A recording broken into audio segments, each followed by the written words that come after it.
Virtual background Pak Yusuf.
Virtual background Pak Yusuf.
Yeah. Yeah. So are you?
Yes, a very warm welcome to everyone joining us from Hong Kong, across Asia, and to all our colleagues and friends all around the world. Welcome to the CPD Asia. This is the online continuing professional development platform for Asian radiology technology societies dedicated to learning, collaboration, and professional growth beyond borders. And tonight, hosting the 62nd CPD Asia is the Hong Kong Association of Radiation Therapists, or HKART. I'm Peachy Luna, CPD Secretary General, and it is truly my honor to be your CPD Asia program host. To everyone watching, we are live streaming on YouTube. Please search BART, PARI channel so you can join us live or watch a replay at your convenience. This CPD Asia program is highly supported and graciously graced by our member societies represented by their presidents, officers, and official representatives. With great respect, may we acknowledge and warmly welcome. Attending for Macau Radiological Technologies Association is the Vice President, Mr. Dennis Yu-Chun Chun. Hello, everyone, and welcome Vincent to join the ASIA CPD big families. Thank you. We have a President of Vietnam Association of Radiological Technologies, President Mr. Thai Van Loc. Thank you, Michi. You hear me? Yes. Okay. Hello, everyone. I want to say with everybody, in next month, 19, we have a meeting ASIA CPD leader. Some countries, some society not attend almost, but only have one or two society not attend. I will send the Zoom link for Michiluna, send for some country not attend. We have a meeting ASIA CPD leader 1 p.m. next month. Okay, BT will send for everybody. Thank you, everyone. Thank you, President Loc. We also have President of Malaysian Society of Radiographers, President Mr. Sawal Marsait. Hello, everyone. Good evening. Hi, sir.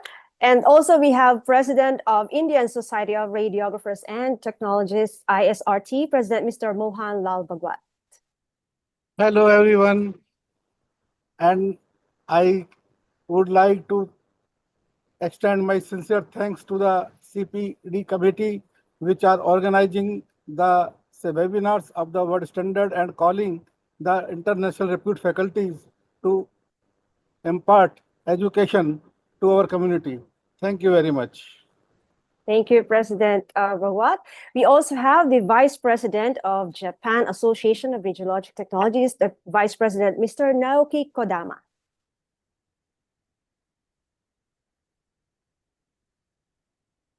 All right, we have also received greetings from President of Singapore Society of Radiographers, Mr.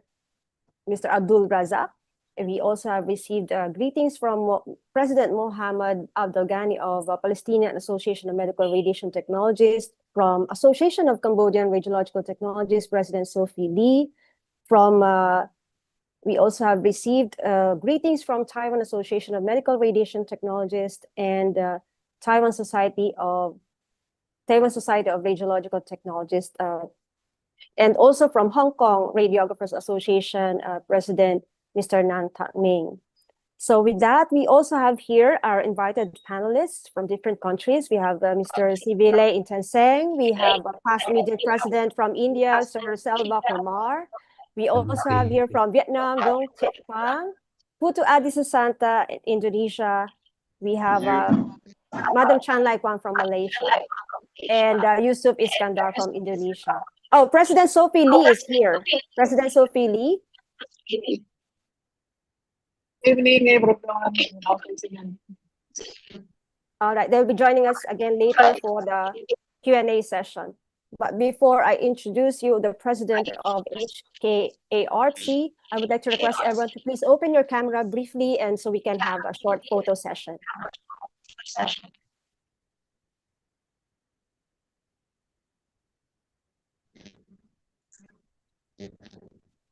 All right, thank you very much. All presidents, officers, and panelists will be joining us again later. So before I call on, now it's now my great privilege to invite the president of Hong Kong Association of Radiation Therapists, or HKART, Dr. Vincent Leung. Dr. Leung has been a strong advocate for excellence and advancement in radiation therapy practice, and we are truly honored to have him with us today. May I now call on Dr. Vincent Leung, President of HKART, to give us his welcome message and to formally moderate this session. Dr. Leung? Thank you, Peachy.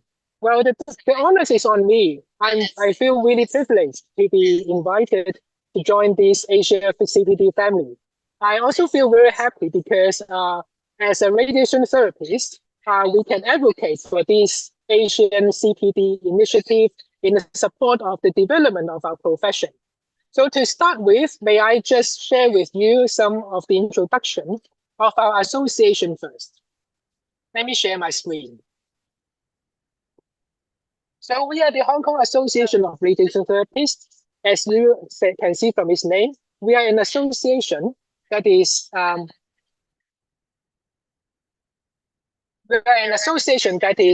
composing of all radiation therapists from Hong Kong. I'm wondering if you can see my share screen. If yes, please just nod the head. Thank you very much. My name is Vincent. I'm currently an associate professor of practice at the Hong Kong Polytechnic University, and I'm also the chair of the Hong Kong Association of Radiation Therapists. So because this is our first time to join the CPD Asia family, I would like to use a few minutes to just introduce our association to all of you. Well, as radiation therapists is having a new trend because of the innovation of the technology. In the past, we are focusing on positioning of patients. We also focus on how to use different kinds of machines. Nowadays, with all the innovative technology, for example, the image guidance and also the emerging technology in the online adaptive radiotherapy becoming the mainstream, radiation therapy's role is now having a tremendous upholding of low level of intolerance and requiring strict quality control. We are advocating to upgrading core function of radiation therapies by technical execution, quality control, interdisciplinary collaboration, and also innovative practice. The training of radiation therapies in Hong Kong can be dated back to 1965. We are quite privileged to have this kind of official training quite in early stage. This is a photo that I acquired from my teacher's teacher, taken in the 1980s when my teacher's teacher is still one of the students here. So this has been taken a few years ago. Beside me is my teacher's teacher, and then the gentleman on the left is my teacher, Dr. Professor Vincent Wu. So this shows the succession line of how the development of the training of the radiation therapists in Hong Kong. In Hong Kong, we have 4-year official training for radiation therapists, composing of both academic and clinical. For Hong Kong ART, what we do is that we have a brief history and a core mission. We have 3 service pillars, and we have global engagement that we would like to share with all of you. Hong Kong Association of Radiation Therapists established in 1987. So next year, we will be celebrating our 40th years.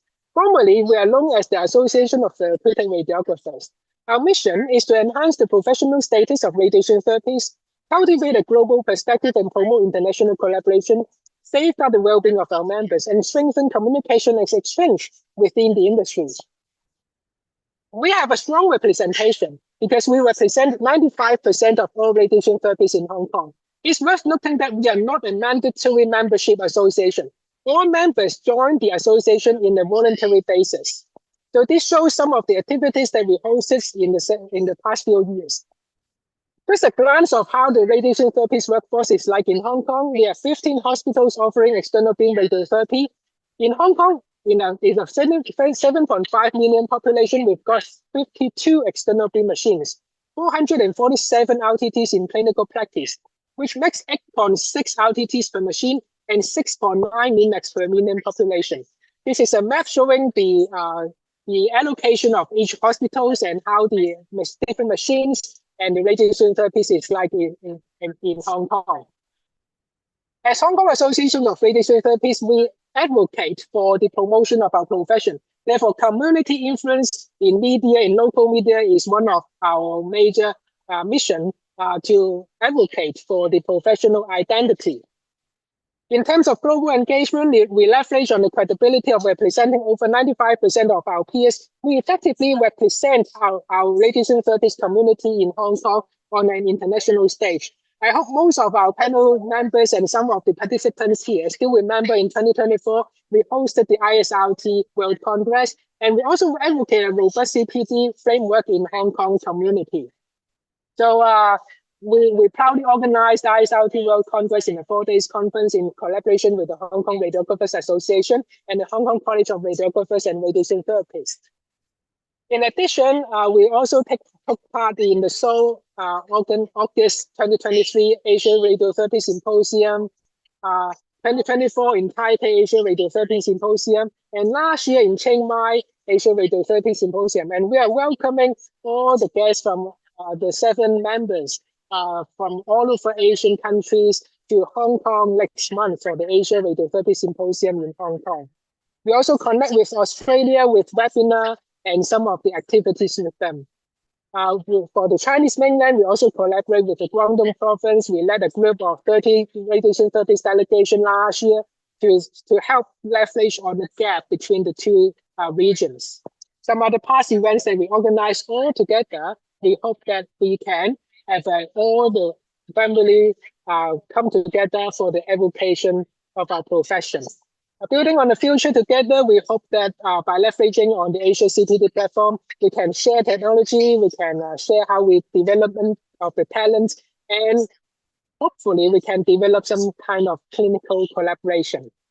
So that's the end of my introduction of the Hong Kong Association of Radiation Therapists. With that, I would like to introduce our speaker of today.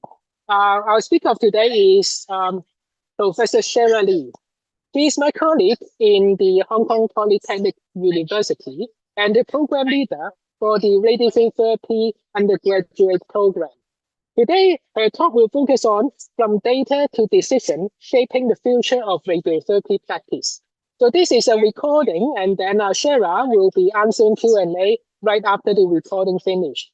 So may I just kindly ask our IT support team to play the video of the presentation. Thank you very much.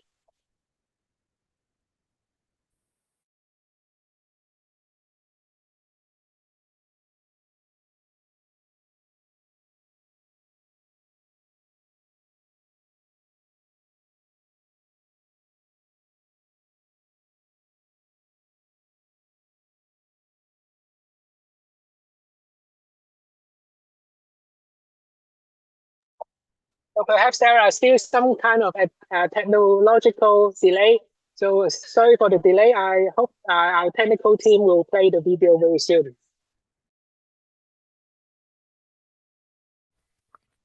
So good afternoon, everyone. Thanks for the introduction and the additional 1-minute presentation. Just sorting out the technical steps. So last year, I've been presenting HeroCare, and we have a booth over there. If you have not been visiting there, please do so afterwards, where I'll be introducing what we have done so far for the past 3 to 4 years. So today, my presentation is not on HeroCare, but on data. Okay, from data to decision, shaping the future of radiotherapy practice. So to start with, start from square one, data. So everyone has been talking about data, AI, data mindset, all these terms ranging from machine learning to deep learning. It seems like things are changing a lot for the past few years, and we are now employing lots of AI tools to help us with work and also with our leisure. For example, Netflix, you are using precision AI every single day whenever you log into Netflix. So data indeed is essential, okay? It powers our practice on a day-to-day basis. And of course, from base, it would be like it guides clinical decision and management on a day-to-day basis. And we all generate data every day as radiographers and radiation therapists, irrespective of your rank. To start with, as a resident RT or APRT, you are doing daily operation, overseeing juniors' work, and also management. And for seniors and also department managers, I'm sure you are struggling in front of your computer, dealing with data, trying to manipulate a little bit in order to fight for more resources for yourself or for the department. So data is critical. However, there is one thing that we need to be aware of, is not just keep collecting data. The quality itself matters, and the accuracy, the completeness, and the reliability of the data directly influence your resource allocation and patient outcomes. So data really matters. And I would say, like, to conclude with just one simple slide, over the past 3 to 5 years, ranging from universities in US or like big university or famous one, Cambridge, or even Oxford, whenever we attended their lectures talking about data, the first phrase that comes up usually is the one on the top. Data matters more than the algorithm. We are always trying our best to creating programs or data generation, but most importantly, the data itself really matters. And the concept of GIGO, okay, garbage in, garbage out, is a concept to allow us understanding the fact that what you have input will directly affect your output. Okay, sounds very easy to do, but indeed you may realize that, just imagine on a daily basis, the data that you have generated for the system may not be always accurate due to many reasons. It may not be because of your competency. It can be because of the protocol. It can be because of limitations within departments, etc. So data itself actually may cause lots of problems, particularly with the incorporation of AI. So how data biases shapes your AI outputs. So to start with, let's have a little game. It's not an English test, but please do try and have a look at this. So if you ask, I'm sure everyone may have tried ChatGPT, POE, or any other AI generator. So when I talk about Netflix just now, we call that precision AI. So they are providing you with answers based on your preference or information that you input, while we are now doing generative AI, that is to generate information and data based on your preference. For example, you ask questions and they give you answers. So now if you're using a generative AI to write a short story about a nurse and an engineer. So among this multiple choice A, B, C, please try and have a look and guess which one is the answer. So it would be like a response that is very unlikely to be generated by generative AI. So you can go to slido.com, slido.com, with the number enter 3, 29, 59, 31, and you can insert your votes. And if you feel lazy, we can just raise our hand because it's not such a big theater. And it's not an English testing, okay? So you can just have a quick look about 3 scenarios about an engineer and a nurse. Okay, so I think I will give everyone 30 seconds. I will keep my mouth closed. Think about it, and we can have a quick vote in a few seconds. Oh, yeah.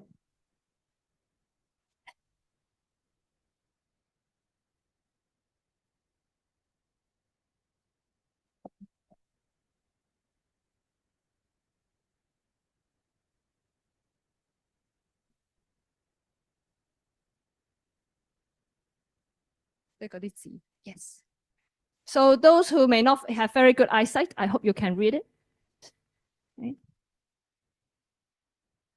So it's something about nurse and engineer, okay? And who think is A? Who think the answer is A? Nothing to do with grammatical mistakes or typos. So 1, 2, 3, 4, 5. Others are asleep, hopefully not. So how about B? There are 5 A's and then there are more B's. Okay, over 10, around 12. So how about C? Anyone thinking of C? Oh, so it's also more than 10. So actually struggling between B and C. Okay, so I actually give a hint, okay, data and generative AI. So they give you answers based on what you provide, that is the data. So they obtain data, for example, in ChatGPT through online or websites. Thinking about nurse and engineer, okay, so the hint is here. Can anyone guess why the answer is B? The answer should be B. Joey sat on the hospital bed, cradling her injured hand. So Nurse Jamie ever fixed an engineer before? He smiled, cleaning her wound. Plenty of times you're not as powerful as you think. Okay, this one, you won't see that in generative AI output. So this one is the vote, okay? Just a quick vote of those who try assessing the Slido. So many of them will be A and B will be around 31%. The one who can answer the reason why the answer is B, you can get a free. You can get this free of charge. It costs $250. Okay. Does anyone know why the answer is B? Hint, It's about the nurse and the engineer. Yes. Now make sure no one first, no competitor first. Okay. Because it's very expensive. Okay, you have no competitor. Why?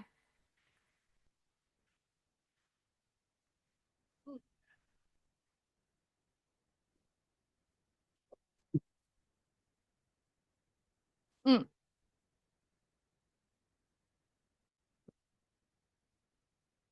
First of all, disclaimer: I'm not committing some gender stereotype, but actually, engineer is a male-dominant profession, and a nurse is a female-dominant profession. So when I'm looking through ABC, only B is the engineer is a female and a nurse is a male. So I think that's the point. Yes, you are so clever. Yes, that's the answer. So you can see that for, yeah, clap hands, clap hands. You will get this free over there. Okay, ask Kelvin over there. So the reason why is easy because they learn from data. Okay, so if we look into the statistics,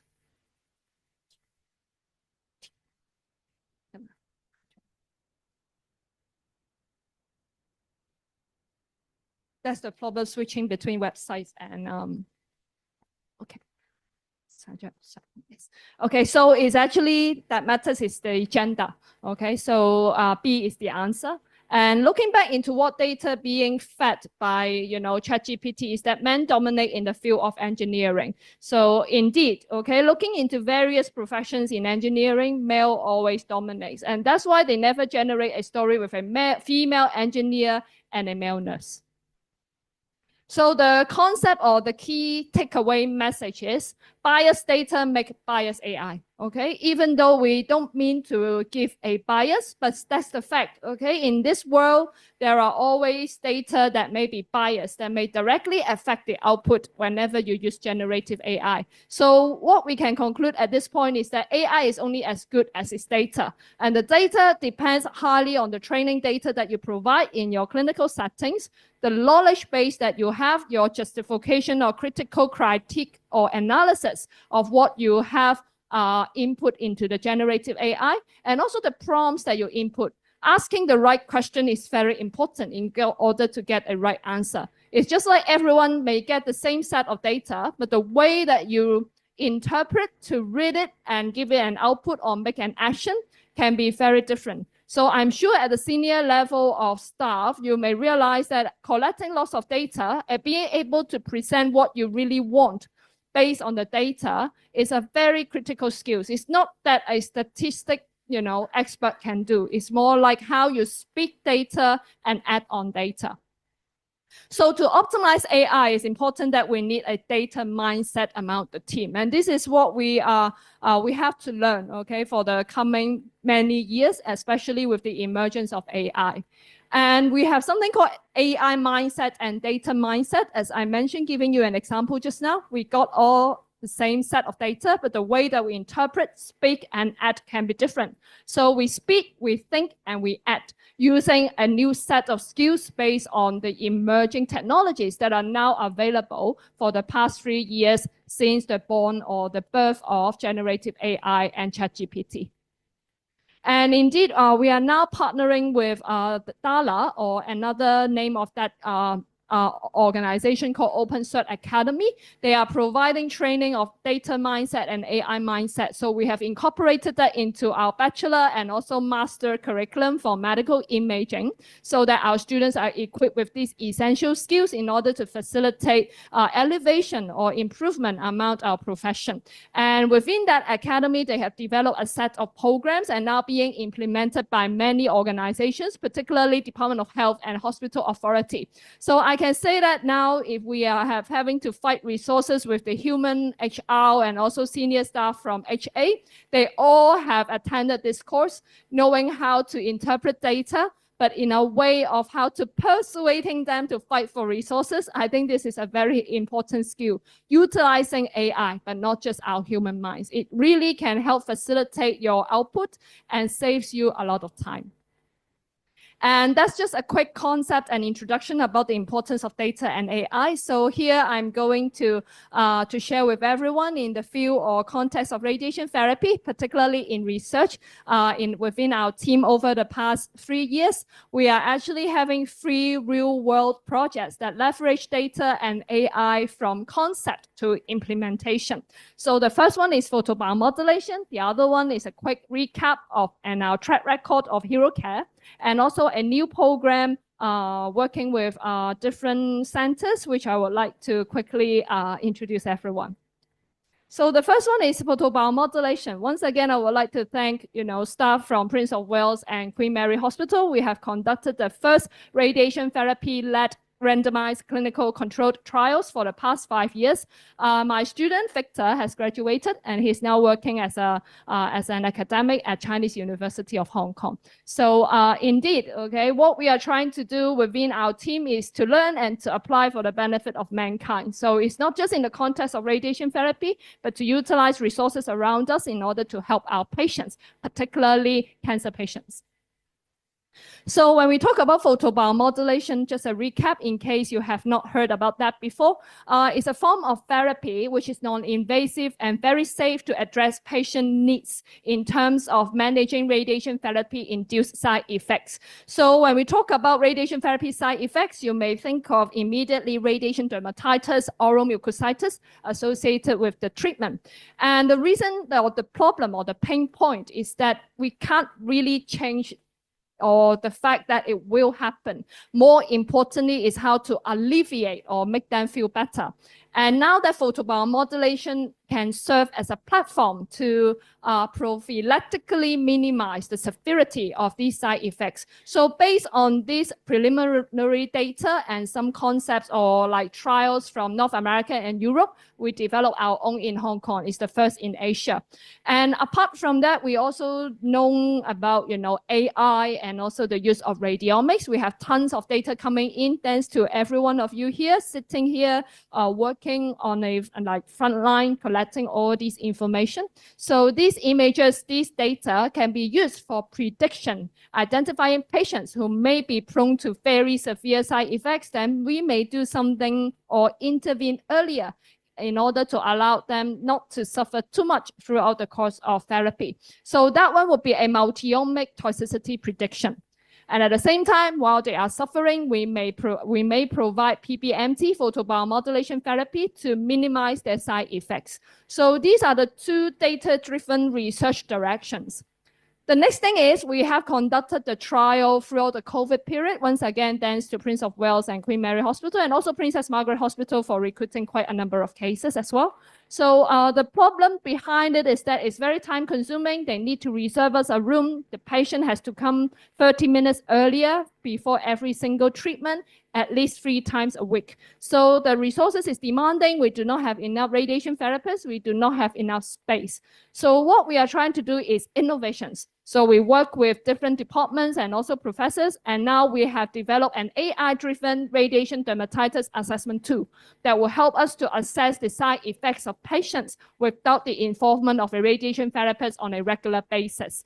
And we also work with the textiles and the technological company to develop a wearable device that would help patients or like smart patients who can take the device home and receive the treatment throughout the course of radiation therapy. So this is an example of a storytelling of bridging a concept into data-driven research and eventually data-driven innovations.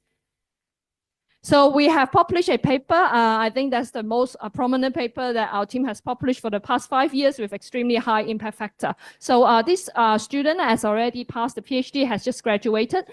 We actually collected data from various hospitals in Hong Kong to develop a model, a multi-center prediction model for treatment-induced severe oral mucositis in NPC patients. And now this has been incorporated into one of the technological startup and may start developing that for clinical use in future. And you can see that it's important to have collaborations. The medical physicists can't do without us, radiation therapists. We are the one to collect quality data for them.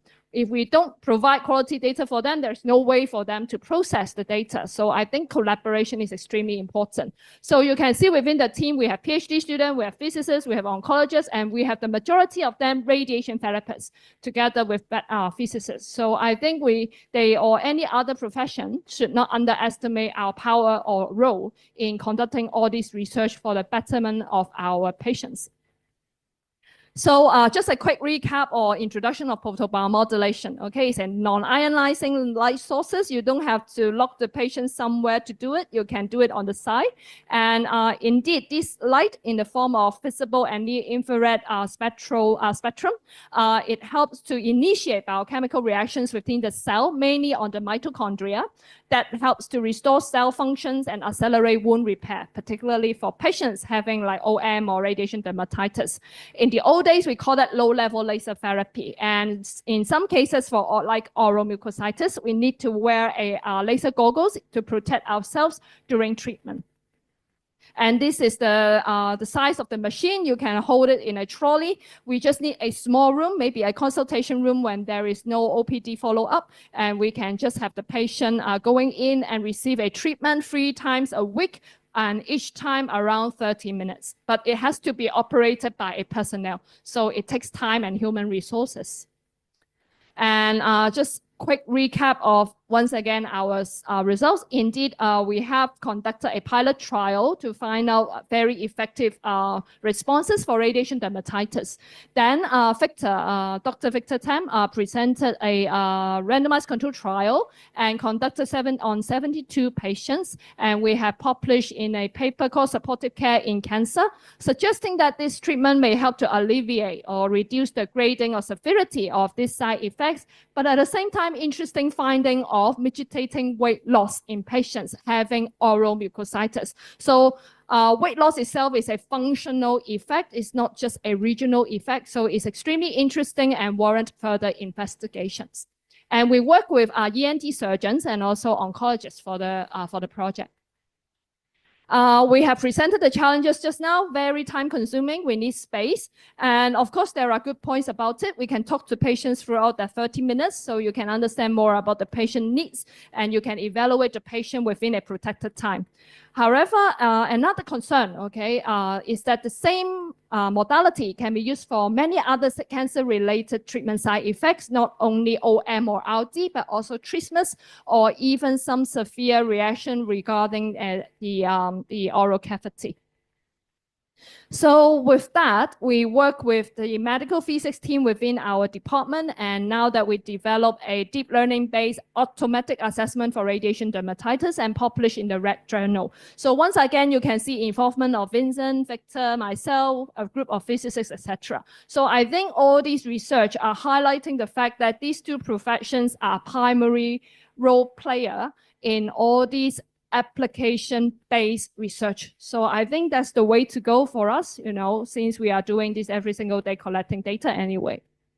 And this is a quick presentation of what we have. We collected all these data set with the pictures of the patient with different RD grading from our randomized clinical control trials, and also from data from China and US, collecting over 3,000 plus patient data. And then they put it into a deep learning development and algorithm by the medical physicists through segmentation, post-processing, and having different output of the grading. It has been tested with the training set and the testing set, and it used very good results and eventually published in the Red Journal. So the conclusion is that we managed to have a deep learning-based method for automatic assessment of side effects.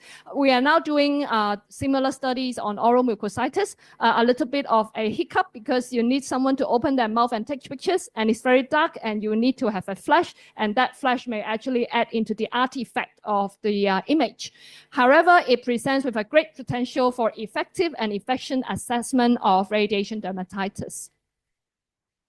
So addressing practice gaps. So apart from research into hospital. So we hope to develop, or we are developing, a wearable assistive system which can be used for smart patients out of hospital. If they are not smart enough, maybe while they are doing, they are waiting for their treatment in the linear accelerator waiting area, we can still deliver this treatment for radiation dermatitis, because we don't need laser goggles for the treatment. But for oral mucositis, we need to lock them in a room because have to be protected by laser goggles.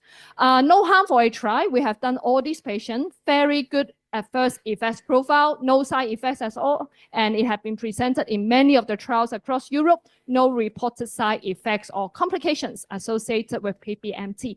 And we are hopefully utilizing resources from different disciplines to address these local limitations.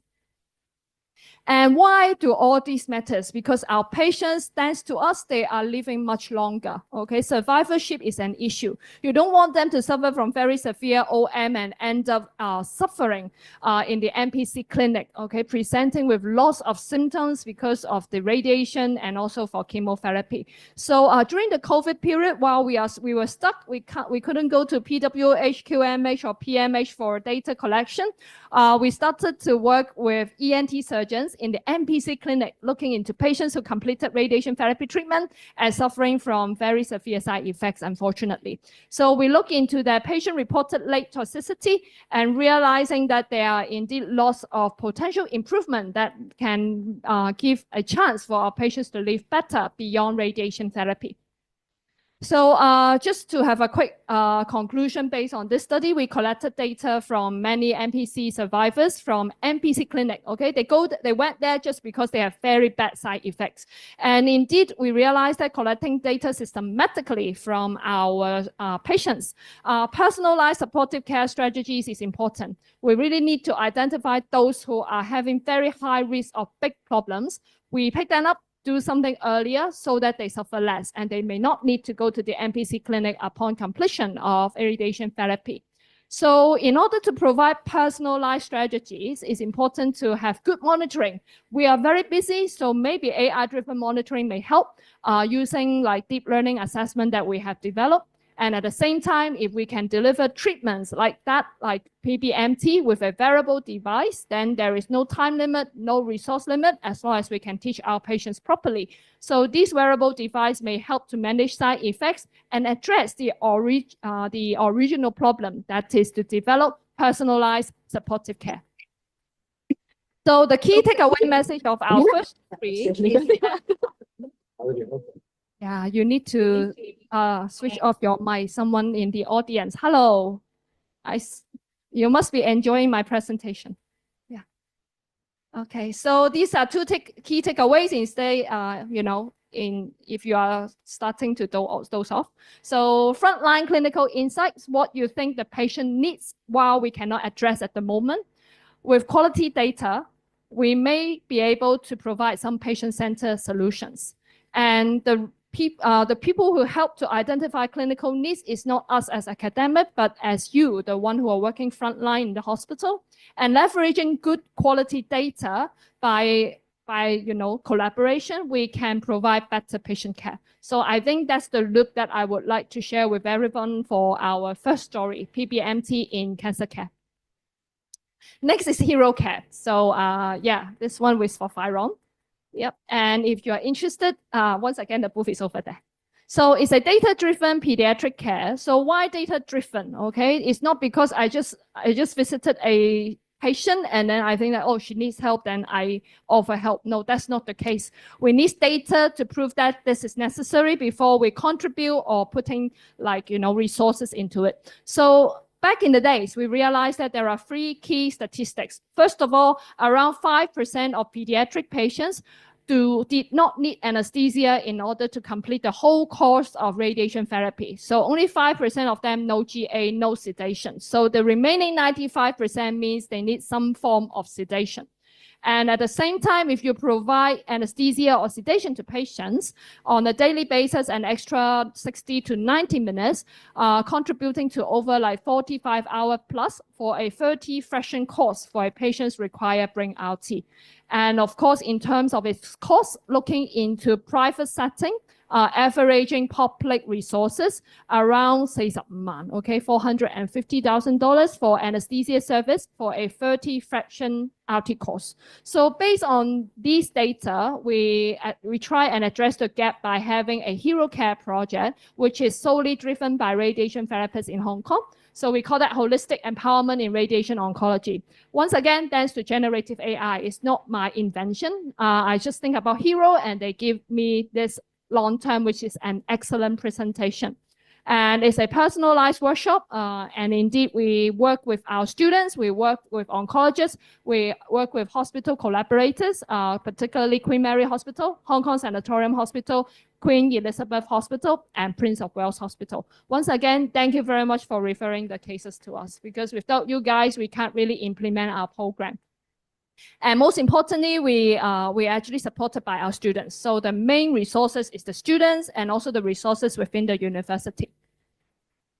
So this is a room actually just around like 1 minute walk away. So it's a hybrid immersive virtual environment. So with a click of a button, you can switch from a room like that into a linear accelerator. And by putting like hardwares into it, you want to mimic a scenario which would help the patient to rehearse or practice before the actual treatment.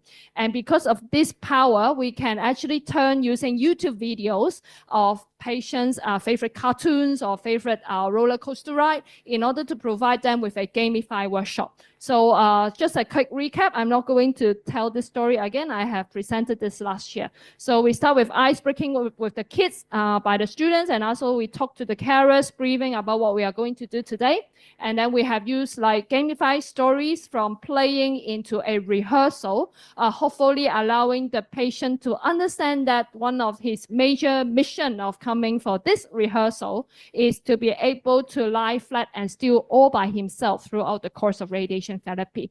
And this is part of the rehearsal that everyone walks away, and we will look through the CCTV, making sure that he or she is compliant for at least 10 to 15 minutes fitting for the next treatment. And upon completion, tons of encouragement is very important for both carers and patients.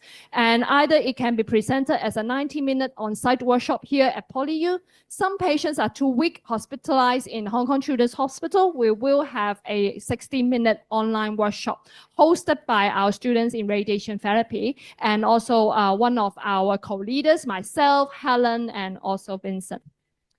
And what we have done so far for the past few years, we have conducted like 45 cases and 31 patients under 8 years old and 11 under the age of 4. I would say that for the past 1 year, most of the cases have received funding from Jockey Club or many other organizations and received proton therapy at the Hong Kong Sanatorium Hospital. And 87% of them completed the RT without any forms of sedation or anesthesia. And in terms of feedback from carers, 100% positive feedback that we managed to support them in various perspectives. And of course, we need data, okay? We need data to tell HA or other stakeholders that this hero care project is effective and is helping to reduce the resources that are needed within the hospital settings. So we have done a lot trying to present our data in various communities, hopefully to get more support. And this is a QR code, our YouTube channel. If you can't scan the QR code, you can just search Hero Care PolyU on YouTube, and you can find us with various videos prepared for both patients, carers, and also stakeholders. And indeed, okay, compared to without hero care, now that 89% of our patients do not require any form of sedation. And of course, the reduction of daily treatment time can go up to 70%, because if you think about a patient receiving a treatment without GA may take 20 minutes. If you need a GA, you need an extra hour, getting the anesthetic machine, getting the anesthetist, do the booking, reserve the room, also reserve the time for the children, for the child to cry, etc. And the cost reduction, as I mentioned, looking into the fact that each anesthesia may cost a lot. Particularly in Hong Kong right now, the funding that is provided to patients in Hong Kong Children's Hospital, they do not cover anesthesia. Meaning that if they really require anesthesia, the parents may have to find other financial sources in order to accommodate the cost for anesthesia. So I think Hero Care addresses this gap by preparing the patients better, reducing their needs for GA. we play a lot with our patients for the past few years, and then Helen and Vincent and myself, we may have different roles in terms of, you know, talking to the patient or the carers. Many carers actually cry at the end of the workshop. Okay, they feel happy that the patient is well prepared, but at the same time, it's a form of releasing their emotions of, you know, worry, anxiety for the coming challenges. So in view of this, we have contributed part of our funding into producing some materials for the carers, and that is those that you see in the booth today. That is the plush and also a storybook. So the research data behind it to convince our funder, Lee Hazen Foundation, is that indeed over 50% of the cancer kid carers found that, you know, they just receive very limited support. Whenever you go into the hospital, everyone focus on the kid. Okay, the carer, of course, is there to support the kid, but they also have their own needs. So we try to address them in our project as well with the data presented here. So you can see all these numbers are very worrying. Okay, while the patient is being well taken care of, the carers are being like neglected in terms of going through this radiation therapy journey. That's why we work with Dusty Kid. Okay, Dusty Kid is a local organization, or I would say company, to create lots of storytelling and also meaningful comics. If you go to Instagram and search Dusty Kid, you can find every single day they publish a one-page comic, providing some emotional support and meaningful messages for locals. So we created this book. It's a storybook, not for the kid, for the carer. So we hope the carer to get to know that we do support them, and there are some emotional support and messages. So for example, when the kid is sick, they need to, you know, they need to take very, very good care of themselves, much better than when the kid is healthy, because you need to be strong in order to take care of someone who is very sick. So this is one example, and also presenting the story of Hero Care. And the whole, you know, the plush, the logo and everything, all developed by Dusty Kid at a very, very low cost. And thanks to them for helping us to create a, you know, a figure that would attract more public attention. We also have postcards. So postcard is used for carers. We usually pass one set to the carer and ask the carers to choose one, write a supportive message, and that one will be passed to the next case, to the next carer, knowing that he or she is not alone. There are lots of these carers who need support, and indeed he or she is not the only one. So these postcards serve for this purpose for our Hero Care project, but feel free to buy them as a souvenir if you wish to over there. So every penny that you pay, a little bit of selling, okay? So every penny from your purchase will go straight to the cases. We don't charge any admin. So all those people sitting there are free of charge. They won't charge today. Yeah, don't ask me for salary today. Okay, no part-time hourly rate today. So yeah, with no admin fees and just care. So 成本價, so it's not that we are earning a lot, and that's for the patients.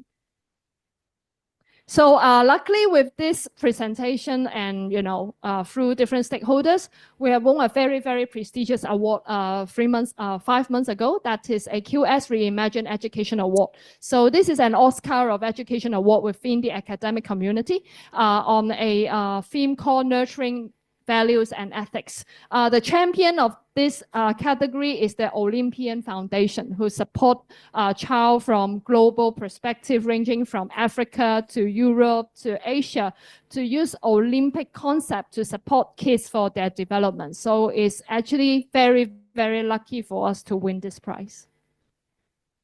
And now because of different presentations that I have been working on in various conferences, we have developed official strategic partnership in which Hero Care has now been incorporated in 3 centers, including the Princess Margaret Center at Toronto, the Hospital for Sick Children in Toronto, and also one in Indonesia. So the one in Indonesia is that they use a spare room with a broken down simulator, redecorate a little bit, and perform a Hero Care preparation. So for these centers, they don't direct copy and paste of what we do, but extracted the useful part of it in order to prepare their kids within their resources and time available. So you can see that it's just the sick kids theme color matches very well with our logo, but it's just a, you know, coincidence.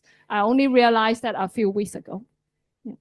So that's the end of my second story. So the final story, I think, is quite relevant to working hospital, especially for a continuous professional education.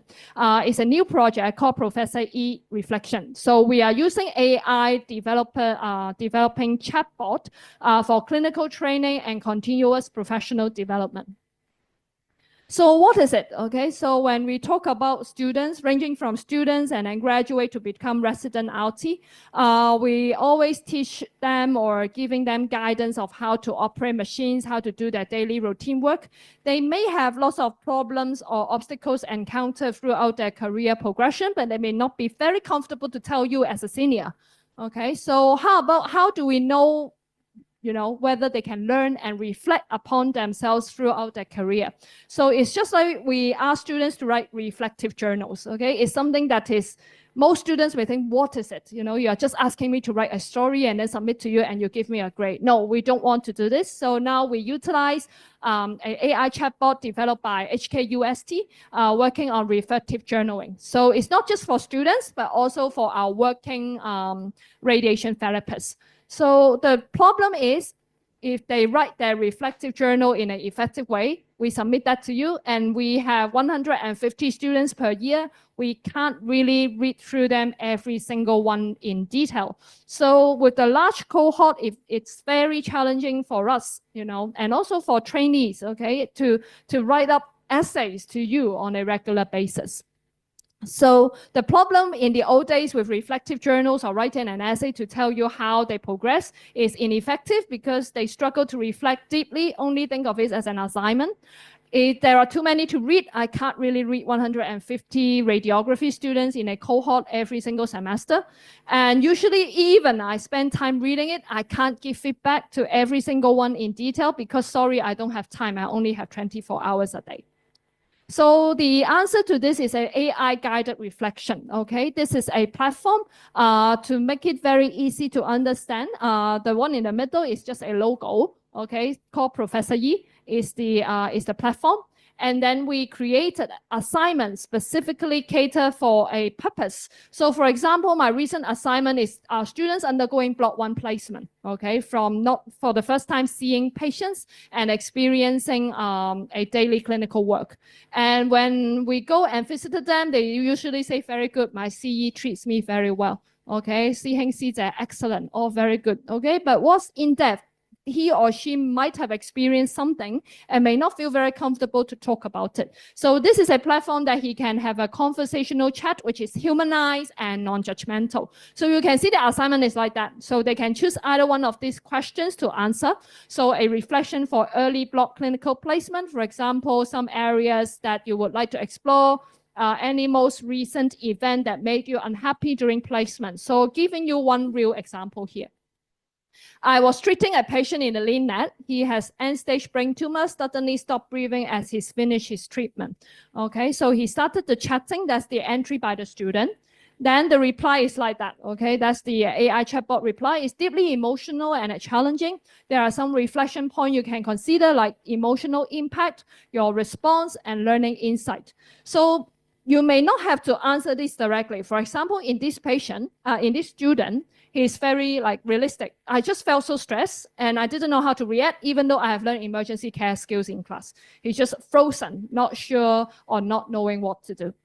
So they will give a reply asking you to reflect upon your response. For example, what thoughts paralyze your ability to act? Is it because you are too nervous, even though you have the skill? Okay, so how you process your emotion and how to reinforce your skills. For example, will simulation or more training help you to deal with it better in future? So this reflection will guide you through in a more meaningful way, trying to identify some of the key issues that worth reflection. And this follows something called the COPS model, okay, COPS model of reflection, in which it has been embedded into this chatbot. So he said, I guess I'm stressed. My brain just couldn't remember what should be done to help the patients. And they will help you to give you some suggestion of tackling stress, induced forgetfulness, etc.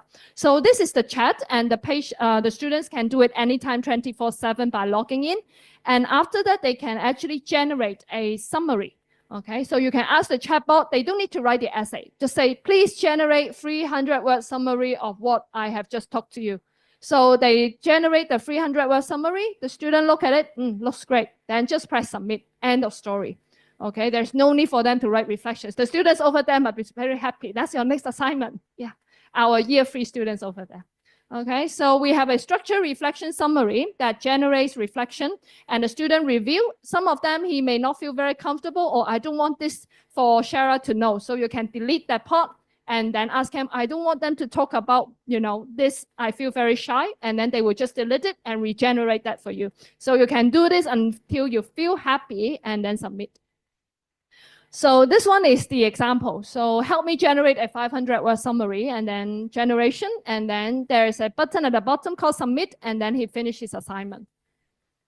And this is one of them. I mean, like one of the extracted response. Upon reflection, it became evident that being overwhelmed by managing multiple patient cases contributes significantly to this error, etc. Okay. So now that I received 150 assignments, not from radiation therapy, but also from medical imaging. So the next thing is I make use of another AI tool. And this is a highly recommended tool that worth trying. We call that the Notebook LM, developed by Google. Okay, so you need VPN to access, unfortunately, for now. It actually provides data-driven insights of what you have collected. So I got all these 150 PDF. I put them to Notebook LM. They will help me to generate a summary. So I ask them questions. They can give me answer based on those that I have imported into the system. So it can help me to identify key issues and common themes across this cohort of students, and also identify the strengths and things that need target tuition. So this one is the platform of Notebook LM analytics software. It's free of charge as long as you have VPN access. And I think it's very useful for work. It's not just for teaching. So I input all those students' names in it. Those names are not real, so I make it fake. And then once you input everything, the PDF or Word file on the left-hand side, the sources, you can start chatting. It's just like ChatGPT. But they will just give you a chat and answer based on what you put it here. So they won't generate or hallucinate at all. So it's very safe. So once I input, they already give a summary of what I input. I don't have to tell them this is the reflection of my students. No, you don't have to. Okay, so these are 15 sources, reflective journal for summaries. So the next thing is, I hate typing. I want a quick summary in the form of a radio. Yes, they automatically generate a podcast for you. So this is a cohort of year 3 RT students. I have collected their reflective journals, and if you scan this QR code, you can hear a 12-minute podcast highlighting what my students has experienced. Okay, all their names are fake. Okay, I have regenerated them. So it gives you a summary. You can ask questions and you can have a podcast. And I will submit this podcast to my students. I will say that that's my assignment. So I have prepared something for you guys, summarizing the whole class experience during their first 2 blocks of placement. So indeed, if you think of it as an on-job training, for example, new resident RT or other training objectives for a particular activity, indeed, this may be very helpful for clinical and on-job learning. So it becomes something meaningful instead of an assignment. And we are combining data mindset and AI in an attempt to revolutionize education. So it becomes personalized. The learning saves our time. And you can have a very cohort-specific reflection, okay? This block of students, they have this problem, and these senior students, they have another form of problem. It saves my time because importing PDF will only take me 15 seconds instead of reading through each of them, which takes me 15 hours, and it's cohort-specific. So now we have lots of collaborators. Indeed, it's a very, very useful tool. So we are securing 1.5 million grant from the University Grants Council, and we have these collaborators. I would say that it's pretty powerful now. We have, once again, Princess Margaret Cancer Center. They use it for working radiation therapists for continuous professional training. We obtain grants and working with the radiation therapists and the managers there. We also work with Hospital for Sick Children with oncology residents in pediatrics. So when they encounter cases or going through blocks, they may use this Professor Yi to help understanding their barriers and obstacles.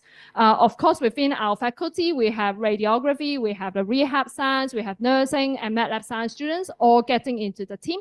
And we have 2 medical schools with us now, including Hong Kong U and CUHK, and also dentistry, because they learn from the pediatricians that we are doing something interesting and they want to join. So we now have dental, medical, nursing, and most of the rehab science faculty.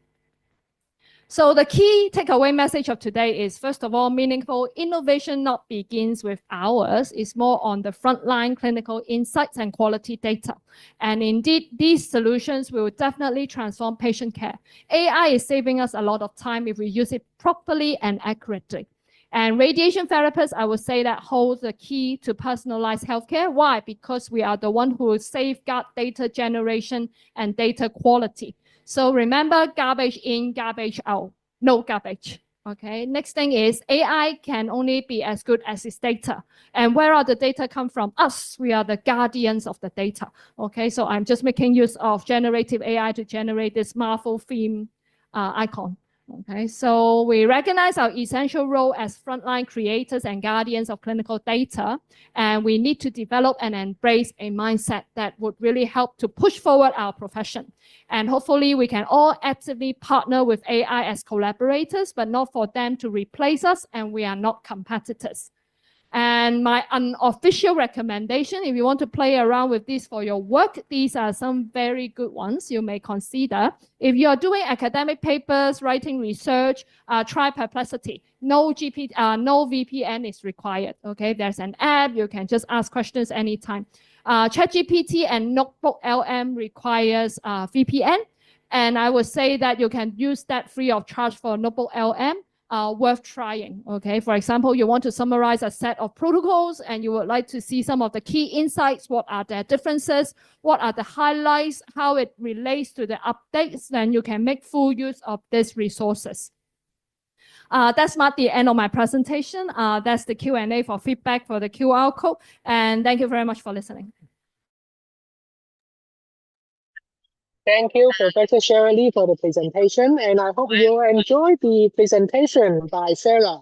So as mentioned by Sarah, radiation therapies is the guardians of AI, and I hope you also all have to take away that there are some free tools of AI that are usable and user-friendly and can be of great use for your clinical work. So because of the time, do we allow 1 to 2 questions? Yes, I think we can, if we have at least 2. Yeah, do we have some questions? Okay, let me see. So we also have Professor Sarah Lee online with us. Hello, Sarah.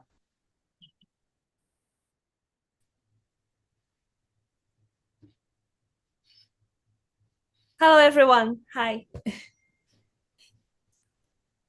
Hi. Hello.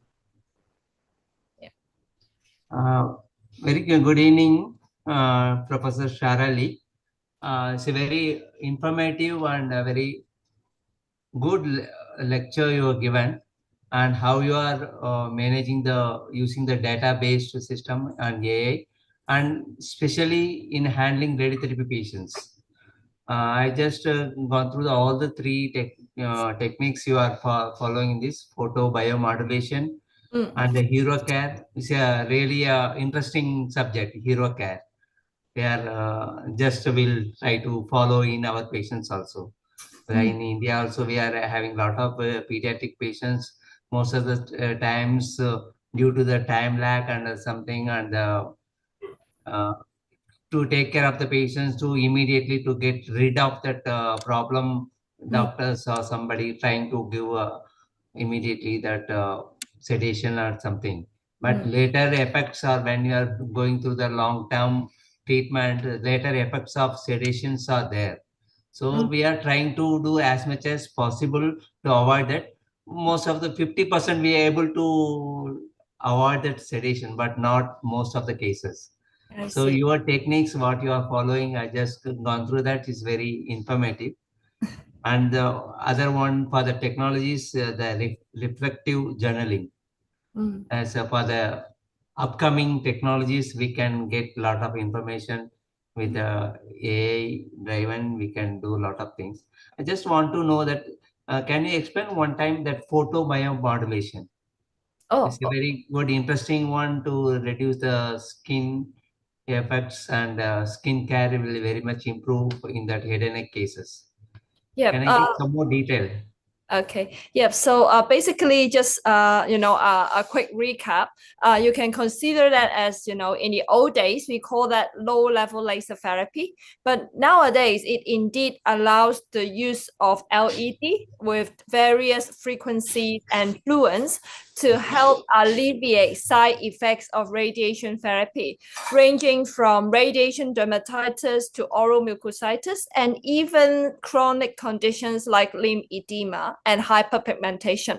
It has been used in the UK, particularly under the NICE guidelines for the management of oral mucositis among adult patients receiving head and neck radiation therapy and chemotherapy. They even employ this within the NICE guidelines for treatment of oral mucositis for pediatric patients pending for transplant. So basically, it has been widely used, but the major difficulty, as I mentioned in the lecture, is the resources, because you need to have patients coming in early.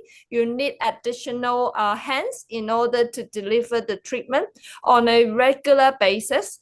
Best would be at least 3 times a week throughout the course of radiation therapy. So now there are lots of innovations, and there are a number of companies in the Europe and US developing devices in which it allows less resources. For example, they make a lollipop with LED emitters. So they just put it like, having an ice cream or ice pop, putting into the patient's mouth for like 5 minutes, 5 to 10 minutes for the alleviation of oral mucositis. So I think there are lots of opportunity to try on. But one thing that I would like to, based on my experience, it would be that the outcome, or if you really want to conduct a research trial to look into the effects of PBMT, is actually very challenging, because you are actually maybe like treating patients on using various modalities, not only PBMT, maybe you are giving medications, etc. So it is very difficult to really isolate whether PBMT is really that particular modality that alleviate that condition. So I think it's very challenging to conduct research, but in this aspect, but at the very least, we managed to find some really good data to support the use of this modality in resource setting like outpatient resource center. So I think this is one way that we may consider in the next stage. Yeah. Thank you for the information. Yeah. We can try this technique in all the head and neck cases, or only any few varieties or some conditions? You can actually try on all patients. Of course, now that, looking back into the studies that I have presented, because of, limited resources, we try to use some prediction models using multiomics and radiomics in an attempt to identify patients who are having a higher risk of having that problem. We pick these patients up and conduct a research. Hopefully, with a smaller sample size and limited resources available, we may be able to really look into the effects of PBMT in greater detail. Thank you so much. You're Really welcome. informative. So definitely we'll try to utilize. Yeah. Thank you so very much. happy to share. Yeah, if Thank you know anything useful, you can always email me. Yeah. Thank you. Okay. Thank you. So it's a very remarkable achievement. Professor Sherry is the first and only radiation therapist to lead a randomized control trial related to PBMT. So very remarkable. And also, if all of you have got some collaboration ideas, I think Cheryl would be more than happy to link to each other. So I think because of the time, what about Pichi? What about I pass the time to you for the introduction of the next ASIA CPD session? Thank you, Hong Kong Association, Radiation Therapists Association, for making this wonderful session today. It's really helpful for us. Thank you. Thank you. I appreciate that. Thank you very much. All right. So I think we never mind the time because the discussion is very much interesting. But ladies and gentlemen, as we come to the close of this enlightening session, please allow me to extend our deepest appreciation to our distinguished speakers. Firstly, we sincerely thank you, Professor Shara Lee, for sharing your exceptional insights and expertise, which have truly inspired and enriched us all. Our heartfelt gratitude also to Dr. Vincent Leong, the president of Hong Kong Association of Radiation Therapists, for your gracious welcome message and for your excellent moderation of tonight's session. Indeed, your contributions have made this program both meaningful and memorable. But before we part, we are delighted to invite everyone to continue this journey of learning with us at the June CPD Asia, proudly hosted by the Philippine Association of Radiology Technologists, PART, on June 23. We look forward to your presence once again as we further strengthen our shared commitment to professional growth and excellence. As I conclude, on behalf of CPD Asia, we express our deepest gratitude to all the officers and organizing committee of Hong Kong Association of Radiation Therapists, HKART, for graciously hosting the 62nd CPD Asia. And our sincere thanks also to VT Healthcare Vietnam and to all our Zoom sponsors. Our appreciation also goes to the CPD Asia IT team, and our heartfelt thanks to all the presidents, officers, our speakers, our panelists who joined us live here. Your presence, your time, and enthusiasm are what truly makes CPD Asia meaningful and successful. Again, I warmly invite you to join us again for the next CPD Asia session next month. I am Peachy Luna, your CPD Asia host. Thank you very much. See you again next time. Okay, see you everybody. Good night. Okay. See you next Bye. time. Thank you so much. Thank you. Congratulations, Thank you so much. Thank you, everyone. HKART. Thank you. See you. Thank you so much. Thank you so Nice to much. see you all. Congratulations, Sir Dr. Vincent Liu. And Happy I weekend would to like all. to thanks to the IT team, without whose hard work this profession could not have been such a success. So thumbs up for the IT team of CPD also. All the radiation therapists are very happy, Dr. Vincent Liu.